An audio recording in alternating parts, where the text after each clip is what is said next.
Pasca ditetapkan sebagai tersangka dalam kasus dugaan tindak pidana pencucian uang atau TPPU, keberadaan mantan Jampitsus Febri Adriansyah hingga kini belum diketahui.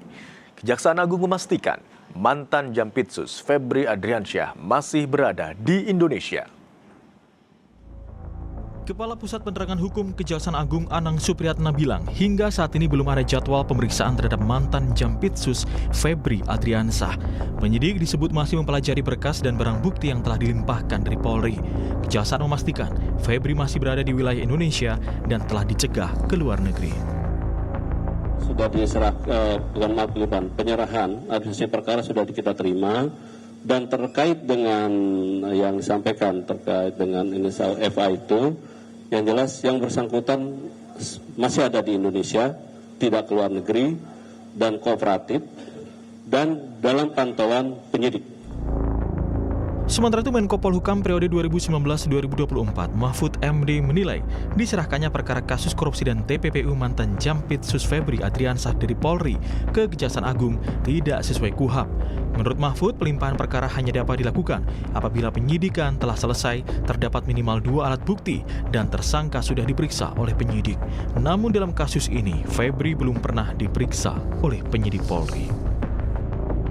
Kejanggalannya, tersangka diserahkan ke Kejaksaan Agung oleh polisi dengan narasi dilimpahkan.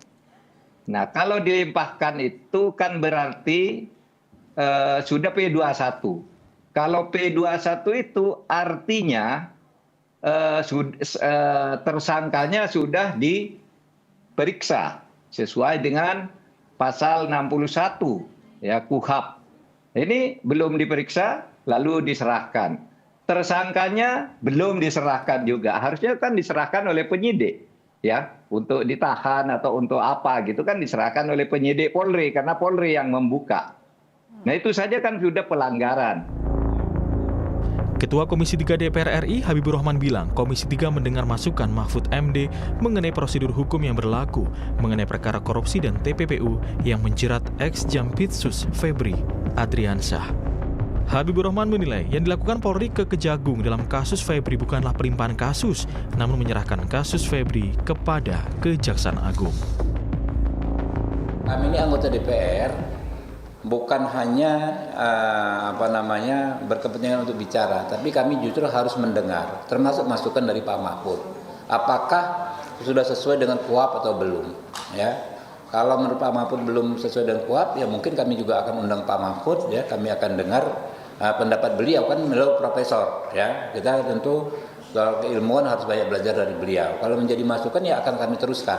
Jadi kita belum sampai kesimpulan juga, Pak. Memang itu bukan pelimpahan sebagaimana rangkaian hukum acara pidana dari penyidik ke penuntut. Ya, itu bukan, itu penyerahan penanganan perkara. Sebelumnya polisi melakukan uji kemurnian kadar emas 74 kg yang merupakan barang bukti dalam kasus dugaan korupsi yang melibatkan ex-Jampitsus Febri Adriansyah. 74 kg emas ditemukan dalam penggeledahan di salah satu rumah milik Febri. Selain emas juga akan diperiksa keaslian mata uang asing yang ditemukan saat penggeledahan. Tim Liputan Kompas TV. Perkembangan terkini terkait kasus yang menjerat ex-Jampitsus Febri Adriansyah. Kita bergabung dengan jurnalis Kompas TV, Tifal Solesa dan juru kamera Denny Yosua di Kejagung. Selamat siang Tifal. Setelah ditetapkan sebagai tersangka, mengapa mantan Jampitsus Febri Adriansyah tak kunjung ditahan? Di mana sebenarnya keadaan Febri?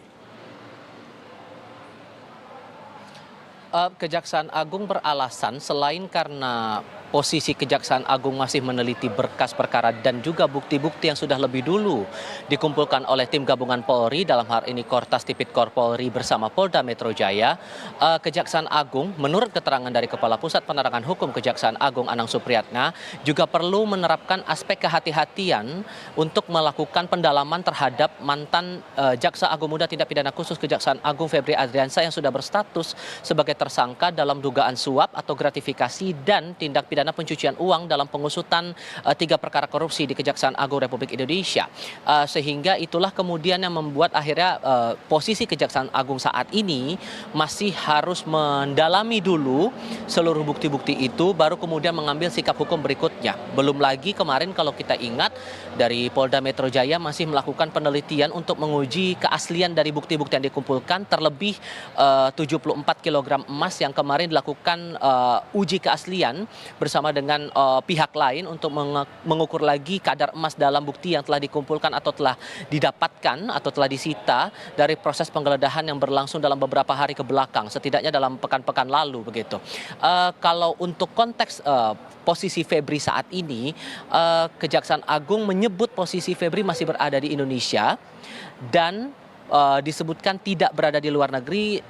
Ini juga sekaligus merespons narasi yang beredar bahwa posisi Febri sudah berada di luar negeri sebelum status hukum dari Febri telah dinaikkan sebagai tersangka sesuai dengan hasil konferensi pers yang disampaikan Kepala Kortas Tipikor Polri pada Sabtu pekan lalu. Soal posisinya apakah kemudian Febri akan ditahan atau tidak, kita coba berpulang lagi pada aturan di Kitab Undang-Undang Hukum Acara Pidana. Ada 2 hal yang membuat akhirnya seorang tersangka ini layak atau tidak layak untuk dilakukan penahanan. Dari alasan objektif sebetulnya kalau kita merujuk lagi dari pasal yang dikenakan terhadap Febri, kita ingat saat itu Kepala Kortas Tipikor Polri menyebutkan Febri dikenai pasal 12 huruf I kecil dan 12 huruf B di Undang-Undang Tipikor, serta di pasal 3 dan 4 Undang-Undang Tindak Pidana Pencucian Uang, serta di KUHP baru atau KUHP nasional di pasal 607 ayat 1 huruf A dan B. Kalau direntangkan pidananya dari rentang 4 tahun sampai maksimal 20 tahun penjara dan denda 200 juta sampai paling tinggi 1 miliar rupiah. Itu secara objektif. Tapi ada ruang juga bagi penyidik untuk menilai secara subjektif terkait dengan beberapa hal yang dirasa layak atau tidak layak seorang tersangka ini dilakukan penahanan. Ada potensi melarikan diri maupun juga menghilangkan barang bukti dan hal-hal lainnya yang membuat potensi untuk pengusutan kasus ini bisa menjadi melambat begitu. Nah, inilah yang kemudian masih perlu ditindaklanjuti lagi oleh Kejaksaan Agung maupun juga kepada polisi, dalam hal ini dari Polda Metro Jaya, karena proses pendalaman bukti juga masih terus berjalan sampai dengan saat ini dari otoritas polisi. Apakah potensi dari penahanan ini masih perlu dilakukan atau tidak terhadap Febri Adriansyah? Mengingat dari sampai dengan saat ini baru ada 1 dari 2 tersangka yang sudah ditahan oleh polisi awalnya dalam perkara ini, yakni pihak swasta berinisial DR. DR saat itu menurut keterangan dari Kepala Kortas Tipikor Polri sudah menjalani penahanan di Rutan Polda Metro Jaya sejak 10 Juli 2026 lalu. Imron. Aspek kehati-hatian sangat dibutuhkan dalam pengusutan kasus ini yang melibatkan ex-Jampitsus Febri Adriansyah dalam dugaan kasus korupsi dan tindak pidana pencucian uang. Sementara itu, penelitian dari bukti-bukti yang dikumpulkan termasuk kadar emas yang ditemukan juga terus dikumpulkan. Terima kasih atas laporan Anda, jurnalis Kompas TV, Tifal Solesa dan juru kamera Denny Yosua. Saudara, di tengah pengusutan kasus ex-Jampitsus, Kapolri menemui Jaksa Agung. Polri dan Kejaksaan memastikan tak ada masalah antara kedua institusi. Kapolri Jenderal Listio Sigit Prabowo dan Jaksa Agung Sanitiar Burhanuddin menegaskan tak ada masalah ataupun perpecahan antara Polri dan Kejaksaan. Baik Polri dan Kejaksaan Agung memastikan soliditas dan sinergi.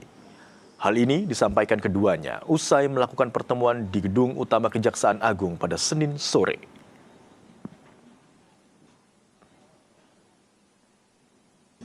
Yang saya hormati kakak asuh saya, Pak Jaksa Agung, Pak Sanitiar Burhanuddin, bagaimana ke depan tentunya kemitraan yang ada, sinergitas yang ada akan terus kita perkuat dan kita tingkatkan. Kejaksaan dan kepolisian adalah keluarga besar dan kita akan terus menjaga agar keluarga besar ini terus terjaga soliditas dan sinergitas yang ada. Sahabat-sahabat saya dari kepolisian, dan sebenarnya ini adalah bukan program baru, ini juga saya dengan Pak Kapolri, tapi teman-teman jangan berpikir kami ini rival, kami ini adalah versus, tidak. Jadi kami sejak dulu kami sudah mengenal secara pribadi beliau, kemudian kami sama-sama, saya jadi Jaksa Agung, beliau sebagai Kapolri. Kemudian jangan juga berpikir karena ada hal-hal sesuatu kemarin, ini adalah silaturahmi yang biasa kami lakukan. Sebelumnya, pada Senin pagi, Kapolri bersilaturahmi ke markas besar TNI di Cilangkap, Jakarta Timur. Kapolri bilang, kunjungan tersebut untuk memperkuat solidaritas dan sinergi antara TNI dan Polri dalam mendukung program pemerintah.